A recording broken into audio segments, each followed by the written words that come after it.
The fluorescent lights buzzed overhead like dying wasps, casting everything in the maternity ward a sickly yellow-green. I pressed my palm against the cool glass of the nursery window, watching the tiny bundle wrapped in pink cotton, my daughter, still nameless after 3 days because I couldn't bring myself to choose alone. The antiseptic smell burned my nostrils, mixing with the faint scent of milk and exhaustion that clung to my hospital gown. My body ached in places I didn't know could ache, a dull throb that reminded me I'd created life and nearly destroyed myself in the process. "Miss Carter?" The nurse's voice cut through my fog. "Your visitor is still in the waiting room. He's been there since this morning." Not visitor. She meant Derek, my ex. The father who'd looked at our daughter through this same glass yesterday and said, "I need a paternity test before I sign anything." 3 years together. 9 months of carrying his child while he moved on to someone with a trust fund and a degree from Yale. And now he wanted proof. I pressed my forehead against the glass, feeling it fog with my breath. Through my reflection, I could see her, impossibly small, impossibly perfect.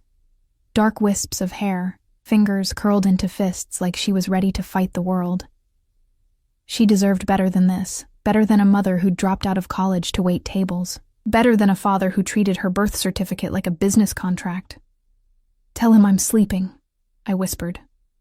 The nurse squeezed my shoulder with practiced sympathy, the kind they probably taught in nursing school alongside wound care and bedside manner. As she walked away, her rubber-soled shoes squeaking against the linoleum, I caught sight of movement in the hallway reflection. A man. Tall, dark suit that probably cost more than my monthly rent. He moved differently than the doctors and visitors. Purposeful, predatory. Even from behind, I could see the deference in how people stepped aside for him. The nurse who'd just left me actually pressed herself against the wall, eyes downcast. My breath caught. He stopped 3 doors down from the nursery, speaking in low tones to someone I couldn't see. Italian leather shoes gleaming under the terrible lights. Dark hair cut precisely, not a strand out of place. When he turned slightly, I glimpsed a sharp jawline, the kind of profile that belonged on Roman coins or in magazines I couldn't afford.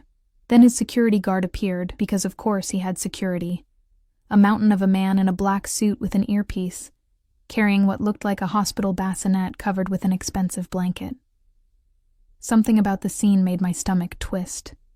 The way the nurses watched him with fear disguised as respect, the way he commanded space without saying a word, the subtle bulge under his guard's jacket that definitely wasn't a phone. I should have looked away, should have gone back to my room and dealt with Derek and his demands for DNA tests, and his new girlfriend who'd already posted pregnancy announcements on social media, even though she was barely showing. But I couldn't stop watching. He moved to the nursery window, standing almost where I'd been moments before. His reflection in the glass was all sharp angles and shadows, beautiful in a way that made you think of fallen angels and Greek tragedies. When he looked at the babies, something flickered across his face. Loss, longing, something raw that made him human for just a second.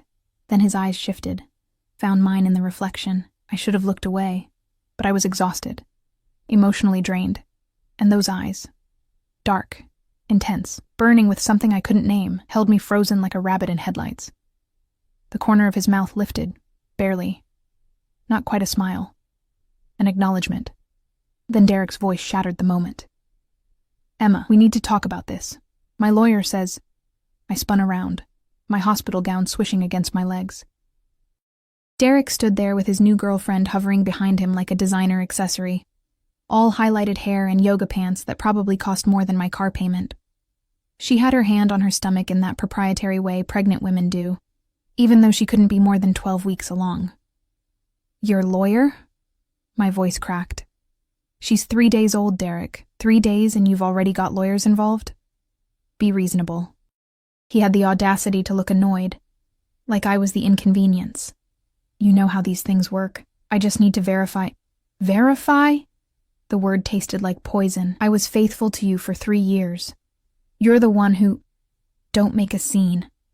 He glanced around, embarrassed, always worried about appearances, about what people thought. "Brittany and I just want to make sure everything's handled properly before—" "Before what?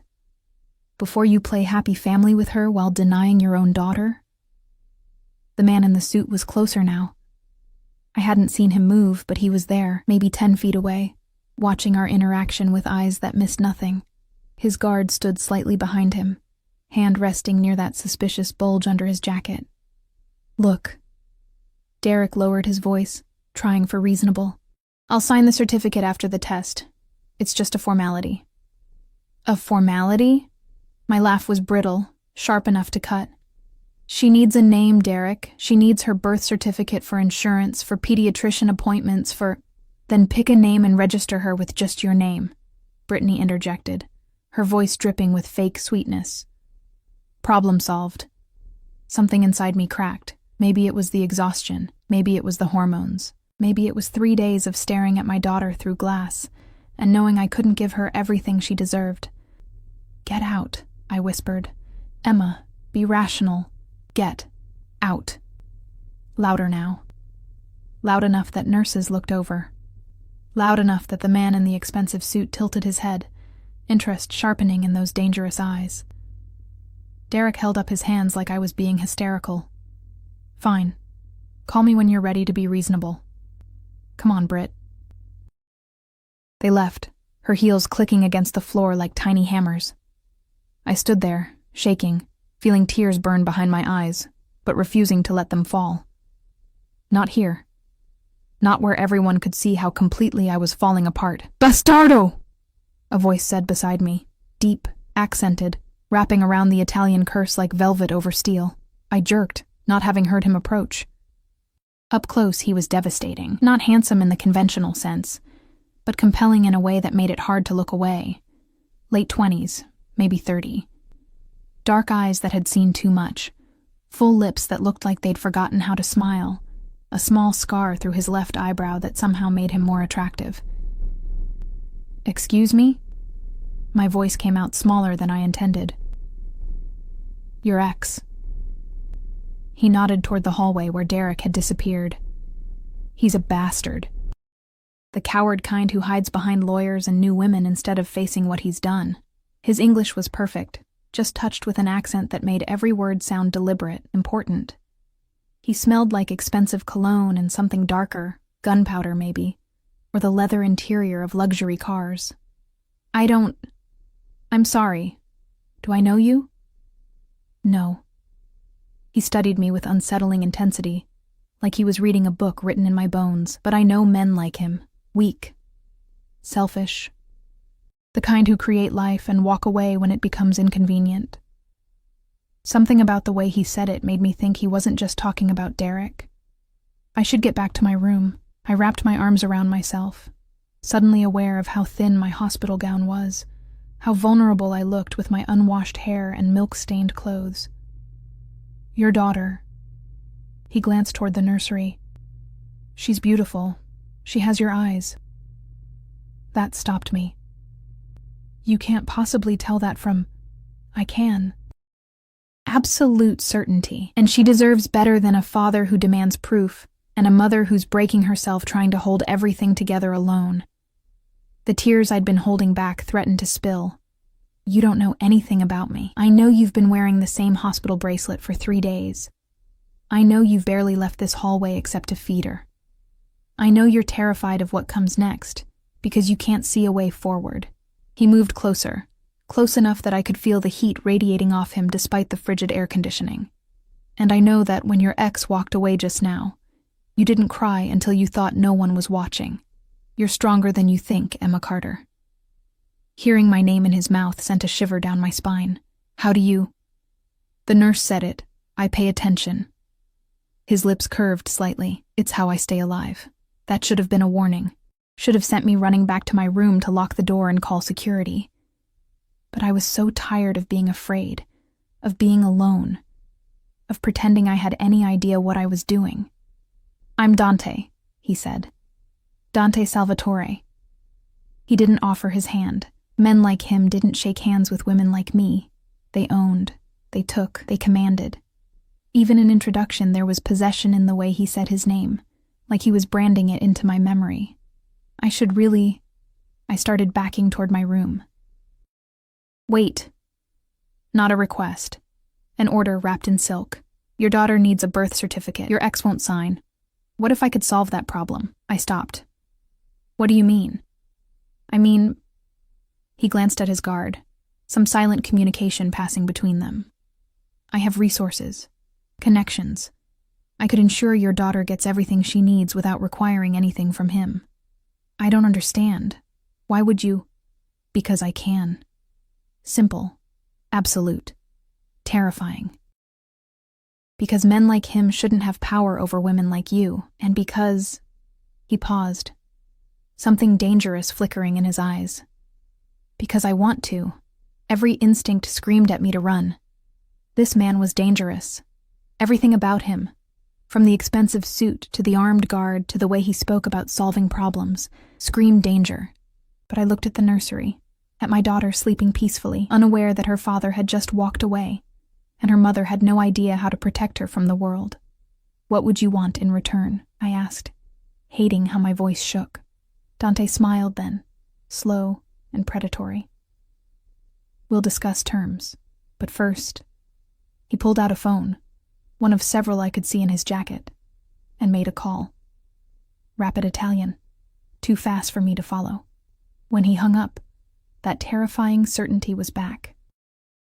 My lawyer will be here within the hour. He'll handle the birth certificate, ensure everything is legal and binding without your ex's signature. That's not possible. The law requires... The law, he interrupted softly, is flexible when you know the right people. Trust me, Emma. By tomorrow, your daughter will have her name, her certificate, and her future secured. I can't pay you for... I'm not asking for money. He stepped closer, and I could see gold flecks in his dark eyes. Could smell that intoxicating mix of danger and expensive taste. I'm asking for time. Dinner when you're recovered. A conversation. That's all. That wasn't all. I knew it in my bones, in the way my body responded to his proximity with equal parts terror and something I didn't want to name. Just dinner? I whispered. Just dinner, he agreed. But the way he looked at me said he was already imagining so much more. Before I could respond, before I could think through the implications of accepting help from a man who clearly operated outside the law, his lawyer appeared. An older man in an expensive suit carrying a briefcase that probably cost more than my car. This is Emma Carter, Dante said without looking away from me. Her daughter needs documentation. Handle it. Of course, Mr. Salvatore. The lawyer turned to me with practiced efficiency. Miss Carter, if you'll just sign here and here, I'll have everything processed by morning. What name would you like for your daughter? I stood frozen, caught between terror and hope, between the safe poverty I knew and the dangerous luxury being offered. Sophia, I heard myself say. Sophia Grace Carter, beautiful, Dante murmured, and the way he said it made me think he wasn't just talking about the name. The next morning, I woke to find legal documents on the rolling table beside my hospital bed, crisp, official, stamped with seals I didn't recognize, but that looked impossibly legitimate. Sophia Grace Carter's birth certificate, complete with my signature and a father's line that simply read, "Declined to establish paternity." No DNA test required, no Derek's permission needed. Just like that, my daughter had a name and an identity. I should have felt relief. Instead, my hands trembled as I held the paper, reading it over and over while weak sunlight filtered through the blinds. The document was real. I'd called the county clerk's office twice to confirm, but the price tag remained invisible, hovering over me like a storm cloud. Ready for discharge, sweetie? The morning nurse bustled in with that forced cheerfulness they all wore. Doctor signed off. You and baby girl are free to go home. Home. My one-bedroom apartment with its leaking faucet and neighbors who fought at 3 a.m. The car seat I'd bought secondhand sat in my closet, and I'd watched 3 YouTube videos on how to install it properly. I had exactly $400 in my bank account and no job to return to. The diner had replaced me the second I went into labor. Yeah, I managed. We're ready. Except I wasn't. I wasn't ready for any of this. 2 hours later, I stood in the hospital lobby with Sophia bundled in my arms, wearing a cheap going-home outfit I'd bought from Target. The automatic doors whooshed open and closed, bringing bursts of September heat that made the air conditioning work overtime. Other families left with balloons and flowers, fathers carrying car seats, grandmothers crying happy tears. I had a diaper bag and a growing sense of panic. My phone buzzed. Unknown number. A car is waiting for you outside. Driver will take you home. D. I looked up sharply, scanning the lobby. There, through the glass doors, a black Mercedes sedan with tinted windows. A driver in a crisp suit stood beside it, waiting with the patience of someone who got paid well to be patient. No, absolutely not. I wasn't some charity case for a dangerous man to... Sophia whimpered against my chest, her tiny face scrunching up in that way that meant she'd be screaming soon if I didn't feed her. My breasts ached with milk, my incision pulled with every step, and the Uber I'd called 10 minutes ago still showed, searching for driver. The Mercedes driver caught my eye through the glass and nodded once. Professional, discreet. I should have walked away. Called a different rideshare company. Maintained some shred of independence. Instead, I pushed through the doors, letting the heat slap me in the face as I approached the car. Miss Carter. The driver opened the rear door, revealing leather seats that probably cost more than my entire apartment's furniture. Mr. Salvatore sends his regards. He's arranged for your car seat to be professionally installed. Sure enough, a top-of-the-line infant seat was perfectly secured in the back, not the second-hand one from my closet, but something with every safety feature known to man. I can't accept, I started. He anticipated you'd say that. The driver's expression remained neutral. He said to tell you it's not a gift, it's an investment in ensuring his goddaughter arrives home safely. Goddaughter? The word came out strangled. We're not, nevertheless. The driver gestured to the open door. It's quite hot, Miss Carter. The baby should be out of this sun.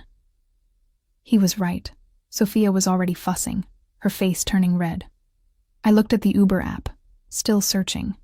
Looked at the Mercedes with its climate-controlled interior and professionally installed car seat. Looked at my daughter, who deserved better than her mother's stubborn pride. I got in the car.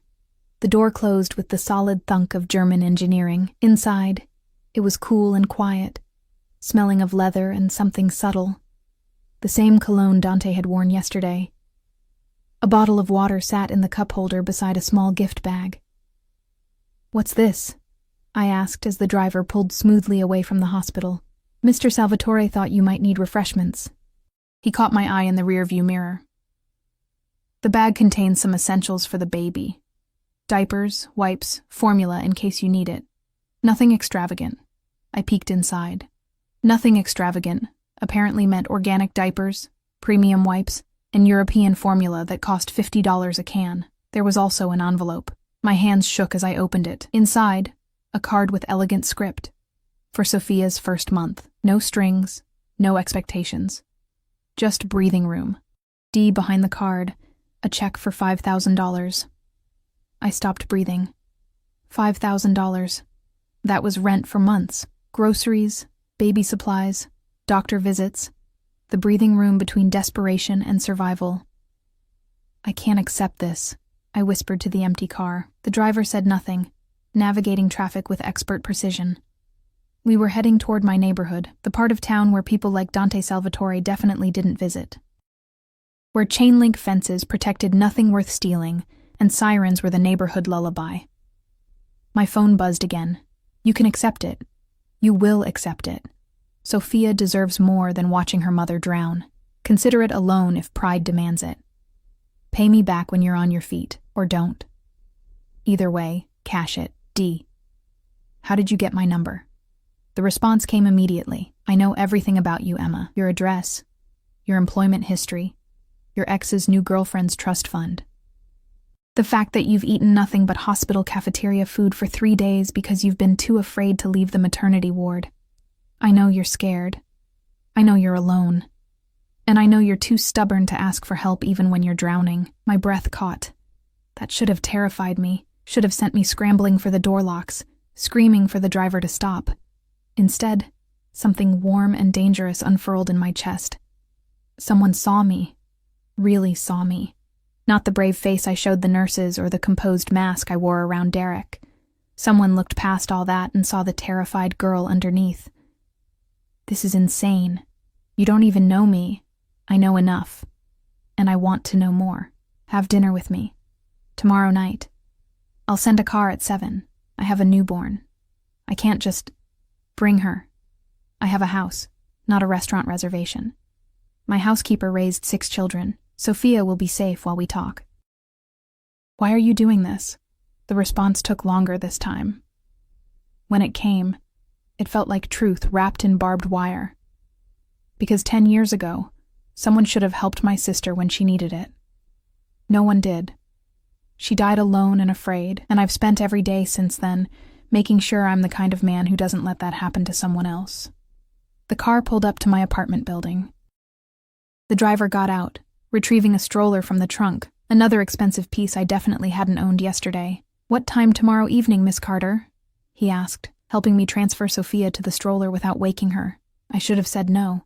Should have thanked him politely, taken my daughter upstairs, and blocked Dante's number. 7, I heard myself say. I'll be ready at 7. The driver smiled, just slightly. Excellent. Mr. Salvatore will be pleased. He drove away, leaving me standing on the cracked sidewalk with my sleeping daughter and $5,000 I couldn't afford to refuse. The next 30 hours passed in a blur of feeding schedules, diaper changes, and the terrifying realization that I was completely responsible for keeping a tiny human alive. My apartment had never felt smaller. Every cry echoed off the thin walls. Every creak made me jump. Every moment of silence had me checking to make sure Sophia was still breathing. I cashed the check, hated myself for it, but cashed it anyway. Paid rent, bought groceries, stocked up on diapers and wipes and all the things that drained bank accounts faster than anything else. And at 6:30 the next evening, I stood in front of my closet, realizing I owned nothing appropriate for dinner. With a man who probably had politicians and police chiefs on his payroll, I settled on a simple black dress I'd worn to a cousin's funeral 2 years ago. It was too loose now. Pregnancy and stress had stolen 15 pounds I couldn't afford to lose.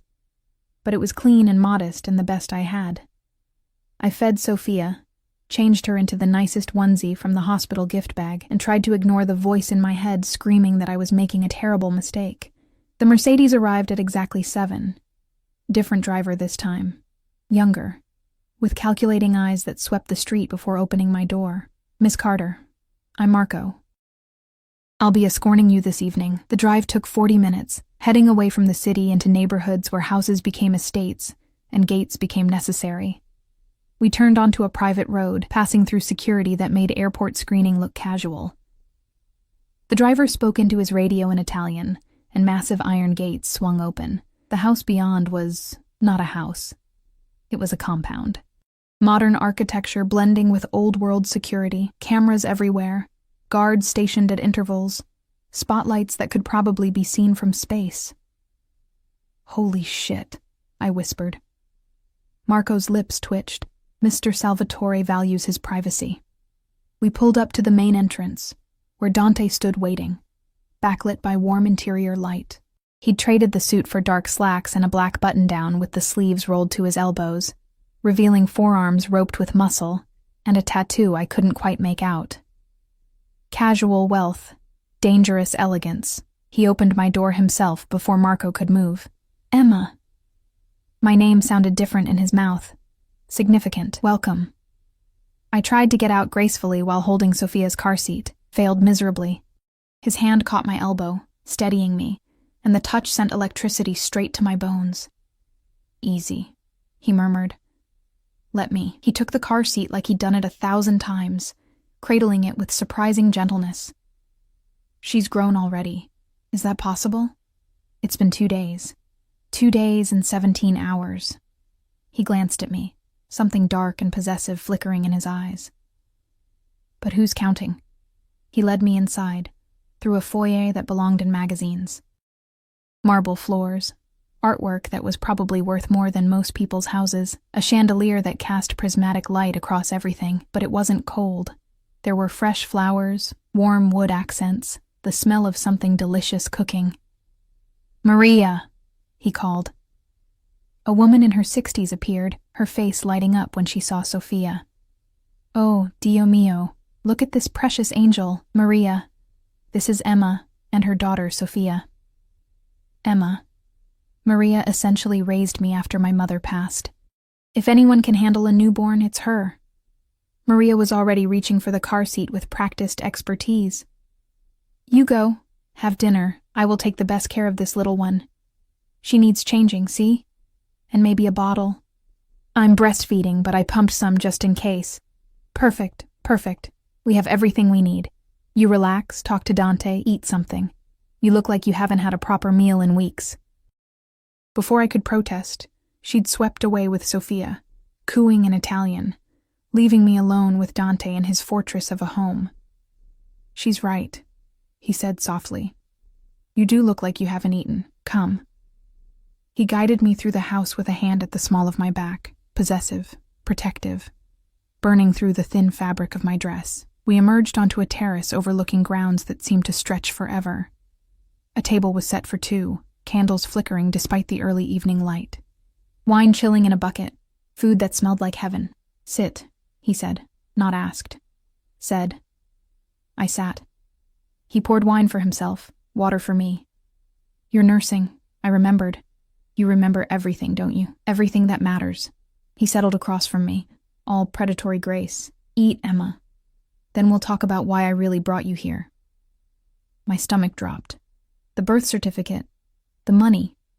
It wasn't charity. No. His smile was sharp enough to cut. It was an investment. And now it's time to discuss the returns. The food was incredible. Handmade pasta with a sauce that tasted like someone's grandmother had spent hours perfecting it. Fresh bread that was still warm. Vegetables that actually had flavor. I tried to eat slowly, maintain some dignity, but I was starving. Hospital food and frozen dinners had been my diet for too long. Dante watched me eat with unsettling intensity, barely touching his own plate. Every time I looked up, those dark eyes were on me, cataloging, analyzing, possessing. You're not eating, I finally said, reaching for my water to avoid his gaze. I'm enjoying watching you eat. There's something... He paused, searching for the word. Honest about the way you experience pleasure. No pretense. No performance. Just genuine enjoyment. Heat crept up my neck. The way he said pleasure made it sound obscene. You wanted to talk about returns on your investment, I said, trying to steer us back to safer ground. What does that mean? He leaned back in his chair, swirling the wine in his glass.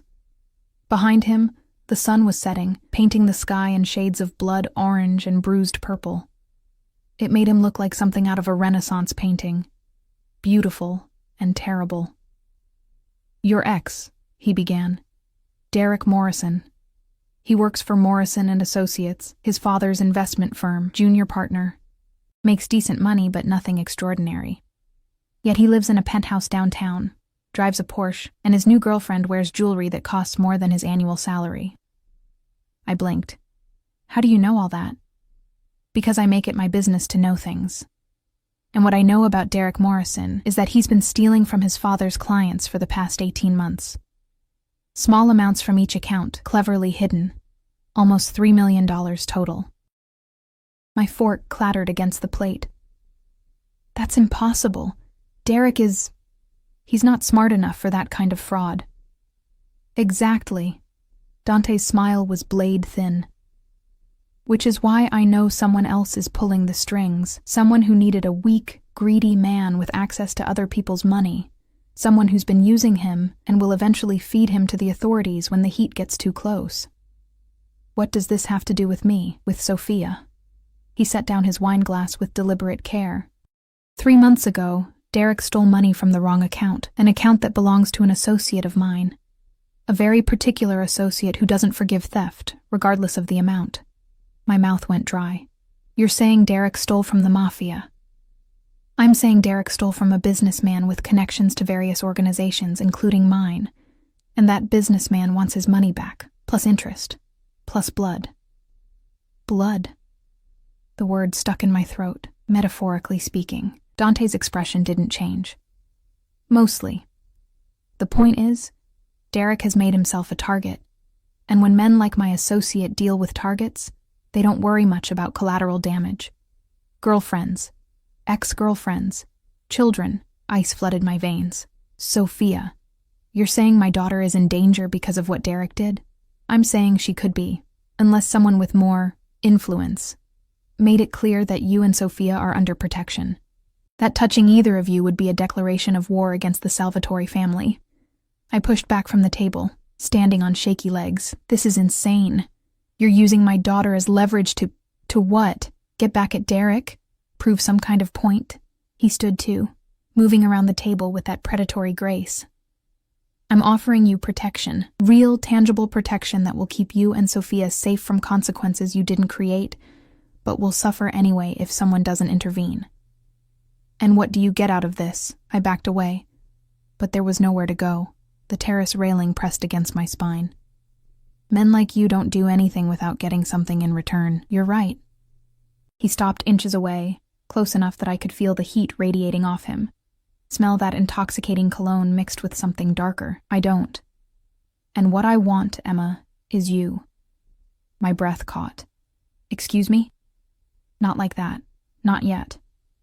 His hand came up, fingers ghosting along my jawline without quite touching. I want you in my home, you and Sophia, under my protection, my name, my care. I want to know that when I wake up, you're both safe, that when I come home, you're here, that no one can touch you without going through me first. You want me to be your, what? Your mistress? Your kept woman? I want you to be mine. Simple. Absolute. Terrifying. However you want to define that. Companion? Partner. Eventually, when you're ready, something more. But first and foremost, I want you safe. I want Sophia to grow up knowing she's protected, cherished, given every opportunity life can offer. In exchange for what? My voice shook. My freedom? My independence? Becoming some mob boss's property? His jaw tightened. I'm not a mob boss. I'm a businessman with complicated associations. And I'm not asking for your freedom. I'm offering you more freedom than you've ever had. No more worrying about rent. No more choosing between food and diapers. No more exhausting yourself at a job that doesn't pay enough while Sophia stays with whatever cheap daycare you can afford. I'm offering you security, Emma. Real security. At what cost? Loyalty. His hand dropped to my waist, burning through the thin fabric. Honesty. Your presence in my home, in my life. And eventually, when you're ready, everything else you're willing to give. I should have pushed him away, should have demanded he call the driver and take me home immediately, but his words had struck something deep. The bone-tired exhaustion of trying to survive alone, the terror of knowing I couldn't protect Sophia from everything, the desperate hope that maybe, just maybe, someone strong enough could.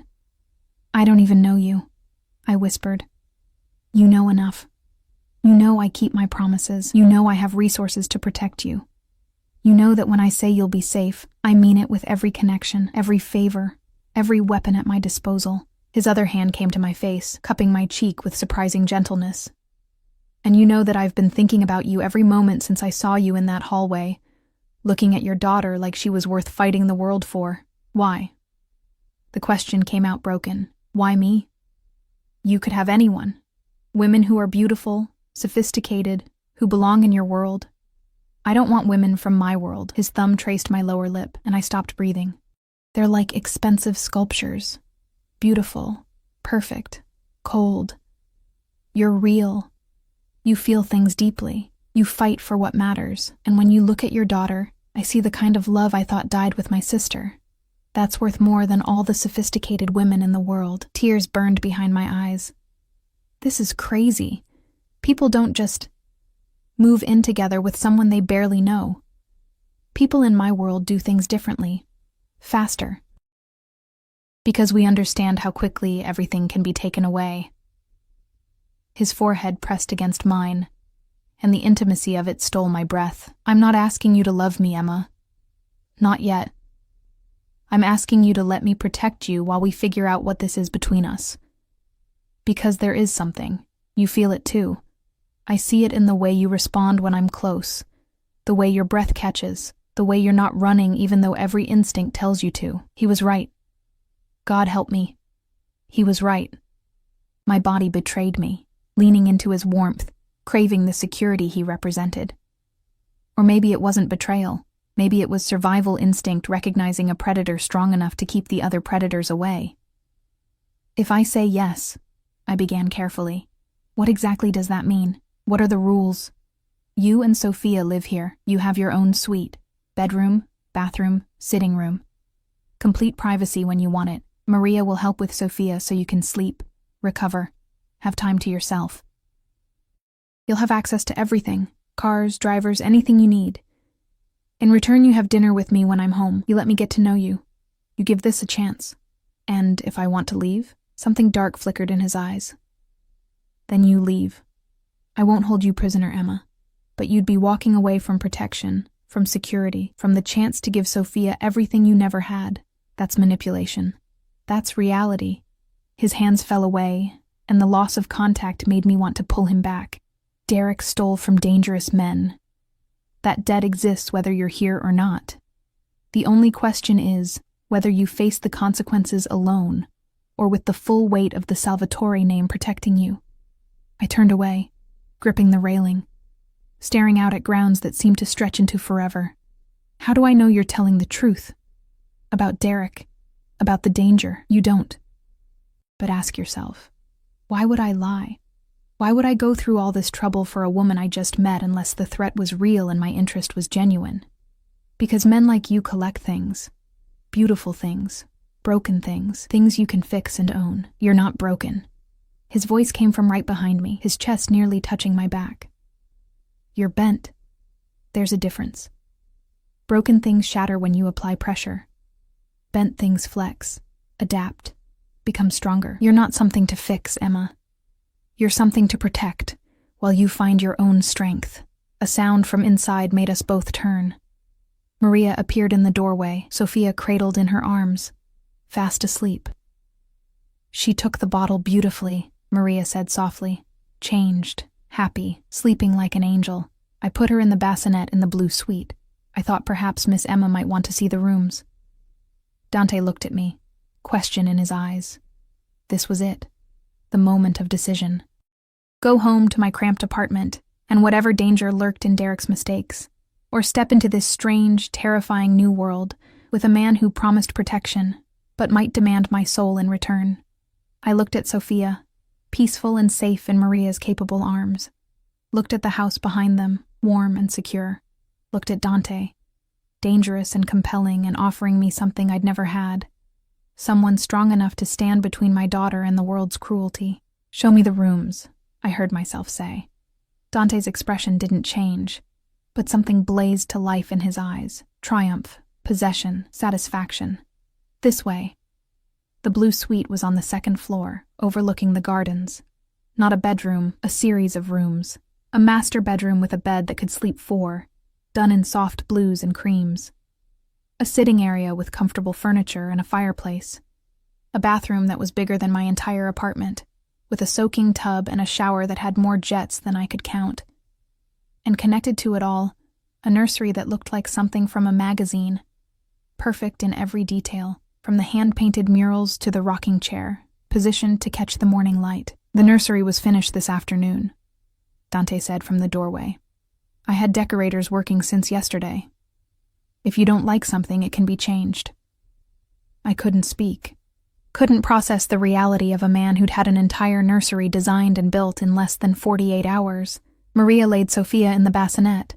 An expensive designer thing that probably cost more than my car. The baby didn't even stir, lost in the deep sleep of a well-fed newborn. I'll leave you to discuss, Maria said, squeezing my shoulder as she passed. If you need anything at all, you press this button. She indicated an intercom panel by the door. I'm right down the hall. Then she was gone, and it was just me, Dante, and my sleeping daughter in this beautiful, terrifying suite. There's clothes in the closet, Dante said quietly. Your size. Casual things, nothing extravagant. And baby supplies. Everything you might need for the next few months. If I got anything wrong, if you need something specific, just tell me. I walked to the closet, opened it. He wasn't lying. Comfortable clothes, nursing-friendly tops, soft pants. Nothing flashy, nothing that screamed bought woman, just thoughtful. Exactly what someone in my situation would need. "When did you do all this?" I asked, my voice barely a whisper. "I make decisions quickly. Once I decide I want something, I don't hesitate." He moved closer, but kept distance between us. "You can sleep here tonight. See how it feels. If you wake up and decide this isn't right, Marco will drive you home in the morning. No judgment, no consequences." "You'd really let me go?" "I'd really let you go, but I'd also do everything in my power to keep you safe from a distance. Because that's what you do for people you..." He stopped, jaw tightening. "For people you care about." He'd almost said something else, something that would have made this even more complicated. "I need to think," I said. "Then think. I'll be in my study if you need anything." He moved toward the door, then paused. "Emma, thank you for giving this a chance, for trusting me enough to see the rooms. That takes courage. Or stupidity.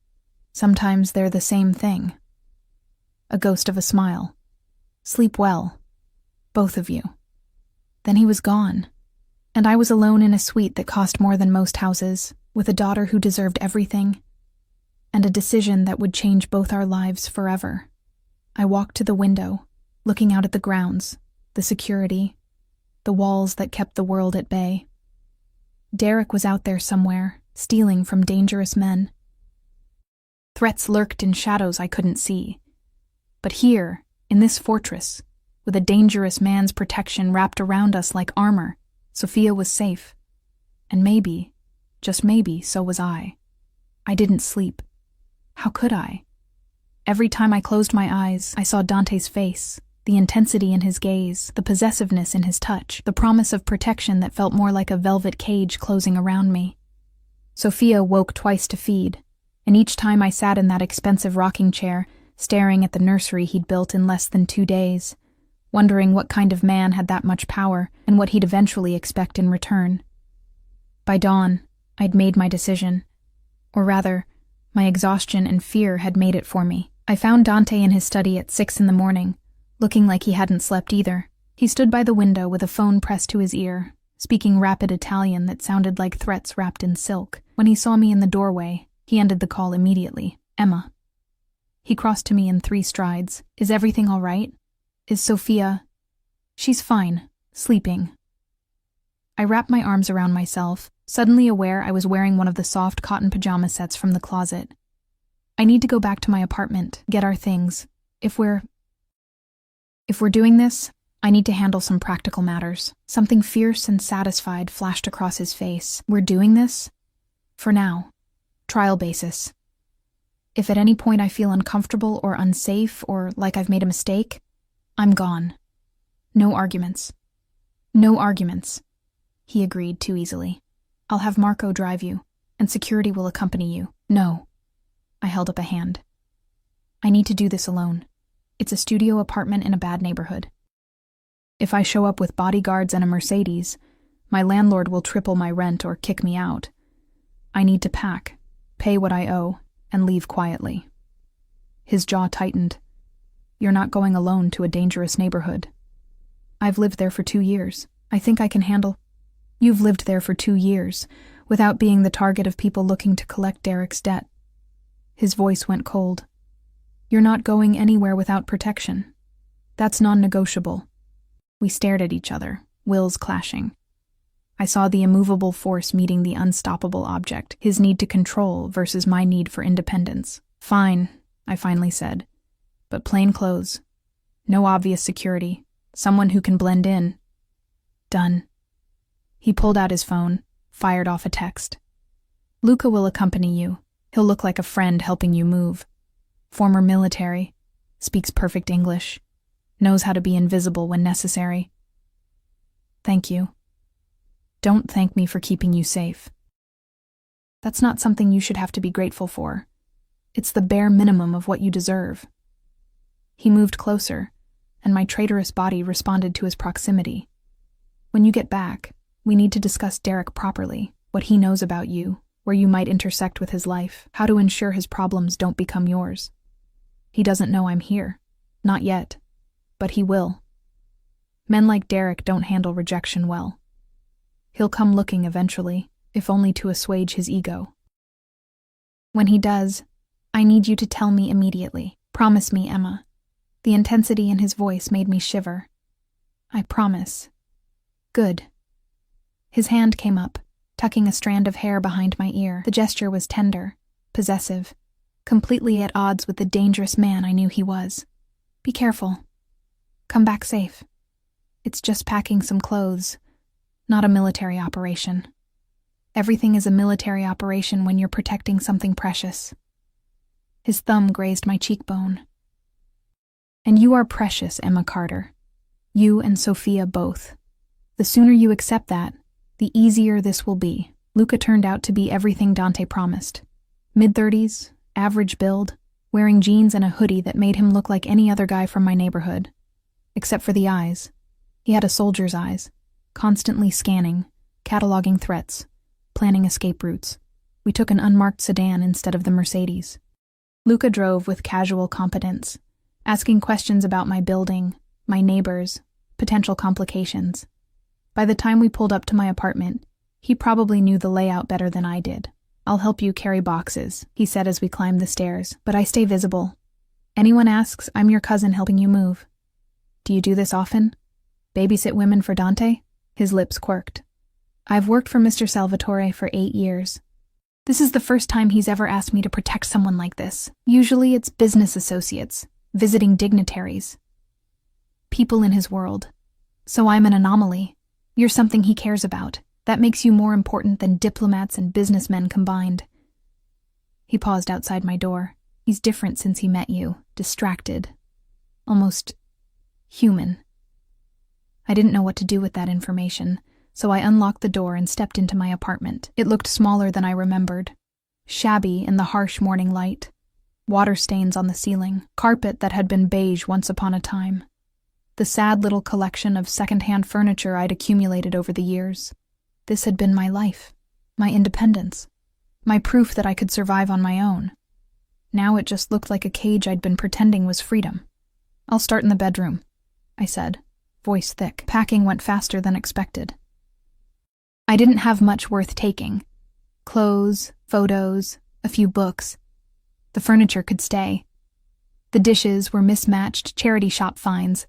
The only thing that mattered was the small box of keepsakes from my mother, who died when I was 16. I was wrapping her jewelry box in newspaper when someone knocked on the door. Luca appeared from the kitchen, hand moving to his waistband where I now realized he carried a gun. Expecting someone? No. He motioned me to stay back, then opened the door a crack, body blocking the entrance. Can I help you? His voice was pleasant, unremarkable. I'm looking for Emma Carter. Derek's voice made my blood freeze. I'm her. I need to speak with her. Luca glanced back at me. I shook my head frantically. Sorry, man. Nobody here by that name. Previous tenant must have moved out. That's impossible. She was just in the hospital 3 days ago. This is her apartment. Don't know what to tell you. Landlord said the place was empty when I came to look at it yesterday. Maybe check with the office? I heard Derek's frustrated sigh. Fine. Thanks anyway. Luca waited until footsteps faded down the hallway before closing the door. That him? The ex? Yeah. My hands were shaking. How did he know I was here? He didn't. He's checking your apartment hoping to catch you home. Luca pulled out his phone, texted rapidly. We need to leave. Now. If he's desperate enough to show up here, he might be watching the building. But I haven't finished. Doesn't matter. Mr. Salvatore is sending a team to pack the rest and put your things in storage. Right now, I need to get you out of here safely. He ushered me toward the door, carrying the box of my mother's things and my hastily packed suitcase. We made it to the car without incident, but I felt eyes on us the whole way. Paranoia or intuition, I couldn't tell. Luca drove away from my neighborhood with practiced casualness that didn't match the tension in his shoulders. Mr. Salvatore wants you back at the house immediately. He's concerned. Concerned was apparently code for furious. The moment we pulled through the gates, Dante was there, yanking open my door before the car fully stopped. Are you hurt? His hands were on me, checking, cataloging, making sure I was intact. I'm fine. Derek showed up, but Luca handled it. Derek showed up. His voice went deadly quiet. At your apartment. Looking for you. Luca told him I'd moved out. He doesn't know where I am. He knows you're gone. That's enough to make him curious. Desperate. Dante pulled me against his chest, and I felt his heart hammering beneath the expensive shirt. This is exactly what I was afraid of. He's circling, looking for leverage. If he can't control you through the baby, he'll try something else. What could he possibly? Information, money, access. Dante pulled back, hands gripping my shoulders. You worked at that diner for 18 months. You know his schedule, his habits, where he goes when he doesn't want to be found. To the people he stole from, that information is valuable, which makes you valuable, which makes you a target. The reality of my situation crashed over me like ice water. I wasn't just running from Derek's rejection. I was running from consequences that could get me killed. What do? I whispered. You stay here. You stay close, and you let me handle this. He tucked me against his side, guiding me toward the house. Come on.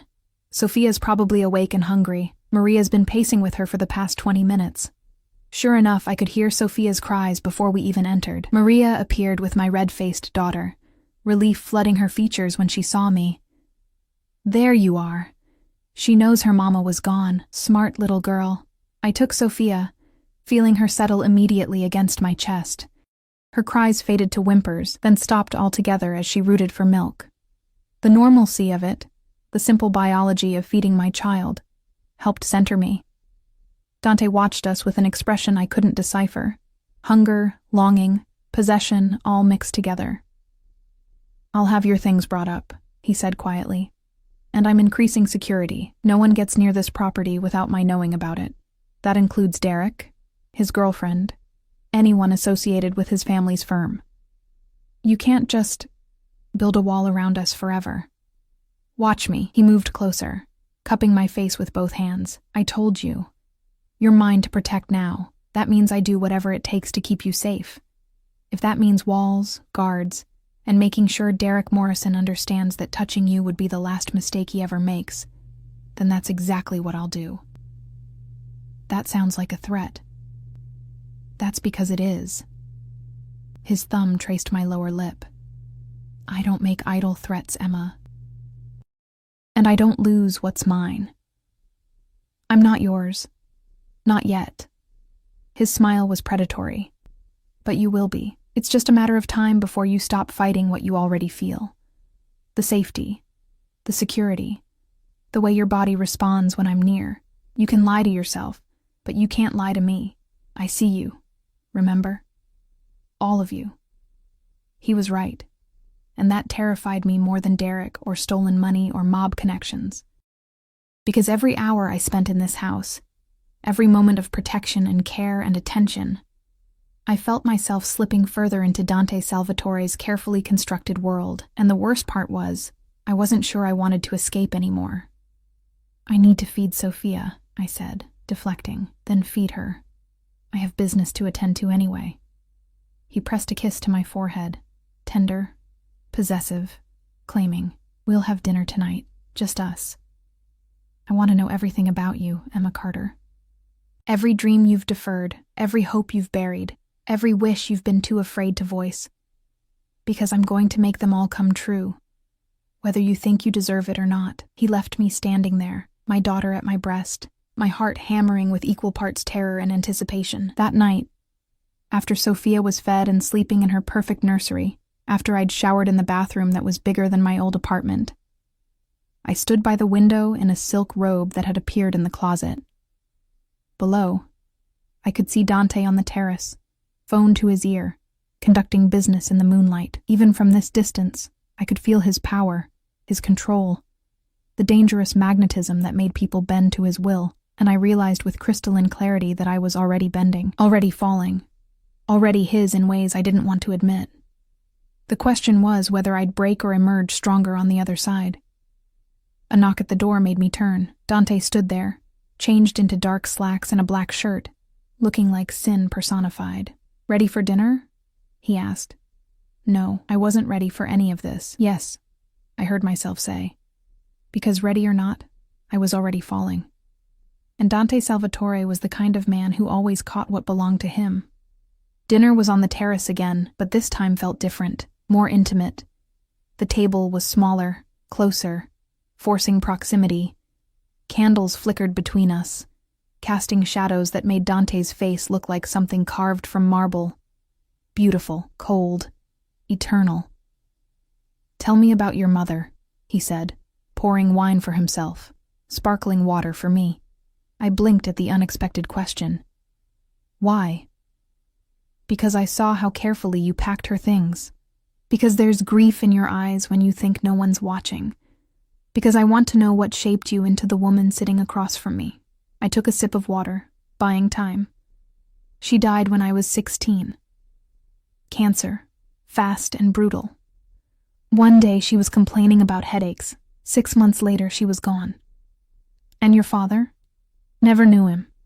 Mom said he was a mistake she didn't regret because she got me out of it." I traced patterns on the tablecloth.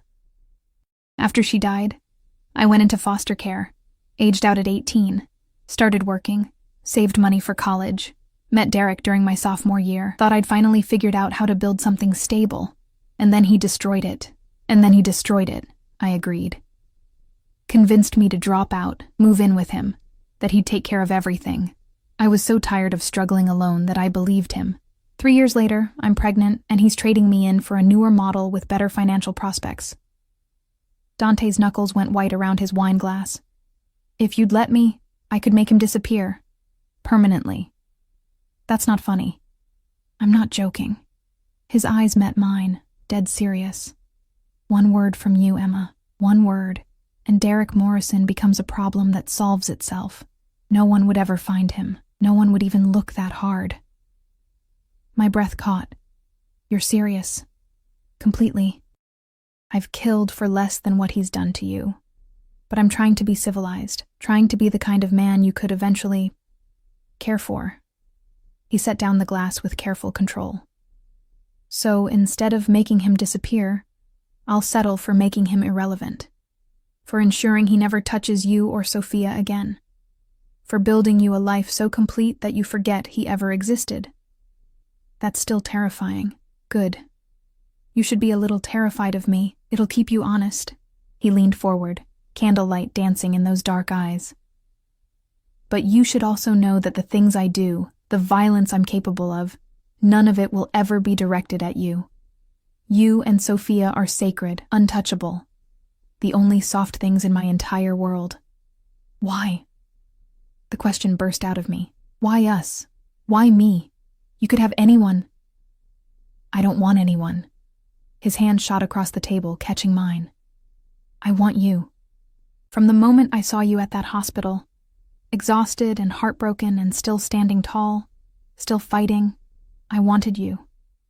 Do you know what I see when I look at you?" I shook my head, unable to speak. "Strength disguised as vulnerability. A woman who's been knocked down repeatedly but keeps getting up. Someone who gives everything to protect what matters and asks for nothing in return. You're real in a world full of people playing roles. And when you look at Sophia," his grip tightened, "you look at her the way my mother used to look at me and my sister, like we were worth dying for. That kind of love is rare, precious. And I've been searching for it since I lost my family." "Your sister," I said softly. "You mentioned she died." Pain flickered across his face, raw and unguarded. "Isabella. She was 17, got involved with a boy from a rival family. When things went bad, when she needed help, she was too afraid to come to me. She thought I'd be angry, that I'd hurt the boy. So she handled it alone, and when that boy turned violent, when he started using her as leverage against our family..." He stopped, jaw working. "By the time I found out, it was too late. She'd been missing for 3 days. When we found her body, she'd been..." He couldn't finish. "Dante." I squeezed his hand. "I'm so sorry. I killed them all. Every person involved. Slowly. Painfully. Made sure they understood exactly what they'd taken from me." His eyes met mine, and I saw the monster lurking beneath the civilized surface. Then I swore I'd never let someone I cared about suffer alone again. Never let them be too afraid to ask for help. Never fail to protect them when they needed me. Understanding crashed over me. That's what I am to you. A second chance. No. He stood, moving around the table to pull me to my feet. You're not a replacement. You're something new. Something I didn't know I needed until I saw you standing in that hallway, breaking apart and holding yourself together simultaneously. You made me feel something I thought died with Isabella: hope. The possibility that I could be more than just violence and vengeance. His hands framed my face, thumbs stroking my cheekbones. I know this is fast. I know it's terrifying. I know you have every reason to run. But I'm asking you to stay, to let me prove that I can be what you and Sophia need, to give me the chance to build something real with you. And if it doesn't work, my voice was barely a whisper. If I can't be what you need, then you can't. And I'll still protect you, still ensure Sophia has everything she needs, still make sure Derek's mistakes don't become your burden, because that's what you do for people you... He stopped again, that same hesitation from before. People you what?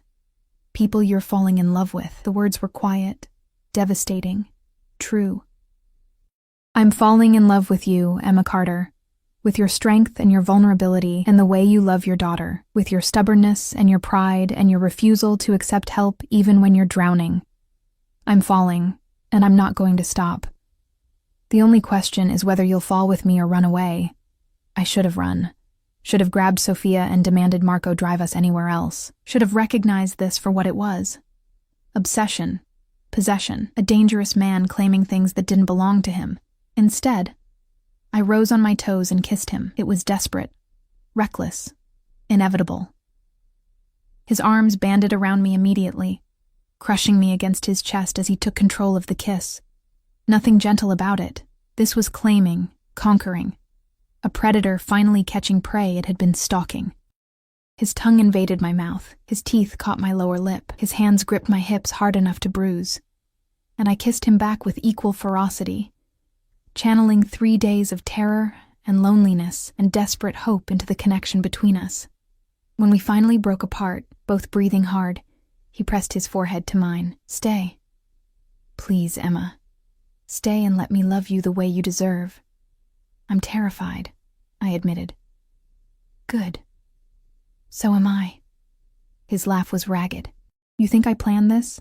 You think I wanted to fall for a woman with a newborn, an ex causing problems, and every reason to reject what I'm offering? But here we are. And I'm not letting you go. Not now. Not ever. That's possessive. I'm a possessive man. You'll get used to it. He kissed me again, softer this time. Say yes. Say you'll stay. Say you'll give us a chance. I looked past him at the house, warm, safe, filled with everything Sophia and I needed. Looked at Dante. Dangerous, obsessed, offering a kind of protection I'd never had. Looked at the future stretching ahead, uncertain, but no longer alone. Yes, I whispered. We'll stay. 6 weeks later, I stood in the nursery, watching Sophia sleep in the early morning light. She'd grown so much already, filled out, alert, developing a personality that was pure determination. My daughter. My miracle. Safe and loved and wanted. Behind me, Dante's arm slid around my waist, pulling me back against his chest. She's perfect. She is. I leaned into his warmth, no longer afraid of the connection between us. The past 6 weeks had been transformative. Dante had been patient, letting me set the pace. We'd had dinner together every night he was home, talking for hours about everything and nothing. He'd gotten up with Sophia when she cried, learning to change diapers with the same intense focus he brought to business deals. He'd held me when exhaustion and hormones made me cry, never once making me feel weak for struggling. And slowly, inevitably, I'd fallen in love with him. Not despite the danger, because of it. Because he channeled all that violence and power into protecting us. Because he looked at Sophia like she was his own. Because he looked at me like I was worth fighting the world for. Derek's lawyer called yesterday. I said quietly. I felt Dante tense. What did he want? To inform me that Derek's been arrested. Federal charges for embezzlement and fraud. Apparently your associate wasn't the only person he stole from. Apparently not. Dante's voice was carefully neutral. Did you have something to do with that? I may have ensured certain evidence reached the right people at the right time. His arms tightened around me. He was a threat to you. I eliminated the threat. No apologies. I should have been upset. Should have lectured him about vigilante justice and letting the system work. Instead, I turned in his arms, looping my hands behind his neck. Thank you. For putting your ex in prison, for protecting us, for caring enough to make the hard choices, for being the kind of man who doesn't walk away when things get complicated. I'll never walk away. He captured my lips in a kiss that still made my knees weak. You're mine, Emma. You and Sophia both. And I protect what's mine. Possessive, I murmured against his mouth. Always. Another kiss. Deeper. Get used to it. I think I already have. Maria appeared in the doorway, smiling at us. Breakfast is ready. And Mr. Salvatore, your lawyer is here with those papers you requested. Papers? I looked at Dante questioningly. He pulled a document from his pocket, suddenly looking almost nervous. Dante Salvatore, nervous. It would have been funny if my heart wasn't suddenly racing. Adoption papers, he said quietly. For Sophia. If you'll let me, I want to give her my name. Want to make it official that she's my daughter in every way that matters. Derek signed away his parental rights as part of his plea deal. Apparently avoiding additional charges was worth abandoning his child. So legally there's nothing stopping this, except your permission. Tears burned my eyes. You want to adopt her? I want to be her father. Want her to grow up knowing she's a Salvatore, with all the protection and privilege that brings. Want her to never question whether she's wanted or loved or valued. His thumb caught a tear sliding down my cheek. But only if you want that too. This is your decision, Emma. Always your decision. I looked at Sophia, sleeping peacefully. Looked at this man who'd crashed into our lives like a beautiful disaster and somehow became our salvation. Thought about the future. Not perfect, never perfect, but safe and loved and together. Yes, I said. Yes, I want that. The smile that broke across his face was radiant, transforming him from dangerous to devastating. Then she's ours. Officially, legally, permanently ours. He kissed me again, and I tasted promise in it. Promise of protection, provision, a love fierce enough to burn away every hurt that came before. Marry me, he said against my lips. What? Marry me. He pulled back, eyes intense. I know it's fast. I know we're still figuring this out, but I'm sure about you, about us, about building a life together. So marry me. Let me make you a Salvatore. Let me give you and Sophia everything you deserve. That's insane. It's perfect. He was already pulling another document from his pocket. A marriage license, half filled out. I had it prepared just in case.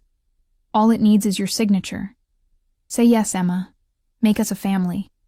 Not just in practice, but in name. I should have asked for time. Should have insisted we wait. Make sure this wasn't just obsession masquerading as love. But I looked at him.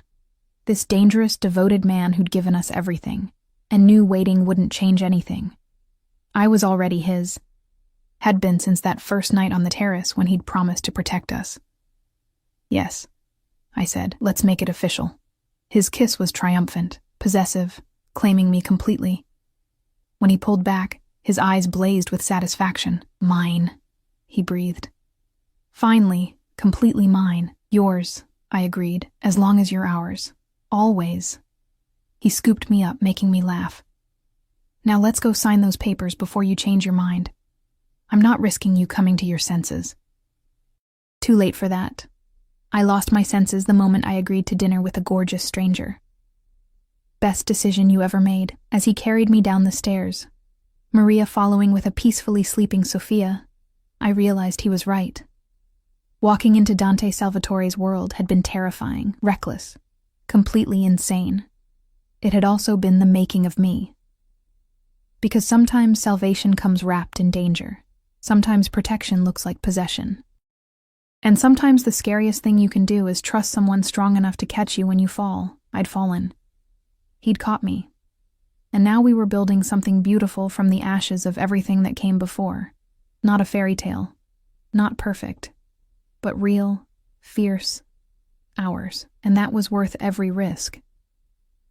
3 months later, I stood in the gardens wearing a simple white dress, Sophia sleeping in Maria's arms as Dante and I exchanged vows in front of a handful of witnesses. Nothing elaborate, just promises made under the sunset, binding us together in ways that went far deeper than any legal document. When he kissed me as his wife, I tasted promise and possession and perfect, terrifying love. "Mrs. Salvatore," he murmured against my lips. "Mr. Salvatore," I returned, smiling. We walked back to the house together, his arm around my waist, Sophia cradled between us. Our family. Unconventional, complicated, forged in danger and desperation, but ours. Completely, perfectly, terrifyingly ours, and I wouldn't change a single thing.